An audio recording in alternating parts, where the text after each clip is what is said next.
டெல்லியில் காவிரி கண்காணிப்பு குழு கூட்டம் தொடங்கவுள்ள நிலையில் தமிழகத்திற்கு காவிரியில் தண்ணீர் திறந்துவிட வேண்டும் என்று உச்சநீதிமன்றம் பிறப்பித்த உத்தரவை மறுபரிசீலனை செய்யக்கோரி கர்நாடகா தாக்கல் செய்த சிறப்பு மனுவும் உச்சநீதிமன்றத்தில் இன்று விசாரணைக்கு வருகிறது.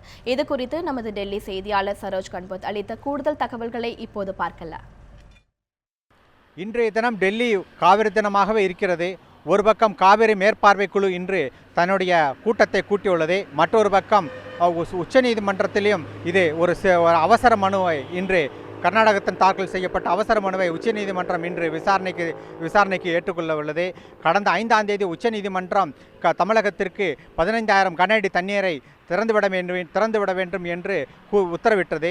அதே சமயத்தில் இந்த தமிழகத்திற்கு வேண்டிய தண்ணீரை எவ்வளவு தண்ணீர் வழங்க வேண்டியது குறித்து காவிரி மேற்பார்வை குழு தனது இரு மாநிலங்களையும் இந்த காவிரி சம்பந்தப்பட்ட மாநிலங்களையும் அழைத்து விசாரித்து இது ஒரு முடிவெடுக்க வேண்டும் என்று உச்சநீதிமன்றம் கூறியிருந்தது.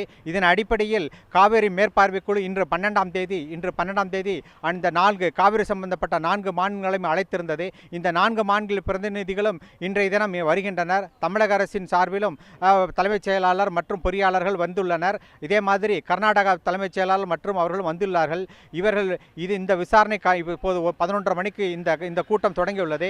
இதே மாதிரி மற்றொரு அவசர மனுவையும் கர்நாடகா சார்பில் கடந்த 5ஆம் தேதி சுப்ரீம் கோர்ட் தாக்கல் உத்தரவிட்டிருந்த 15,000 கன அடி தண்ணீருக்கு எதிராக அதை மறுபரிசீலனை செய்ய வேண்டும் என்று கர்நாடக சார்பில் கடந்த சனிக்கிழமை இரவு உச்சநீதிமன்ற பதிவாளரிடம் ஒரு மனு கொடுத்தது.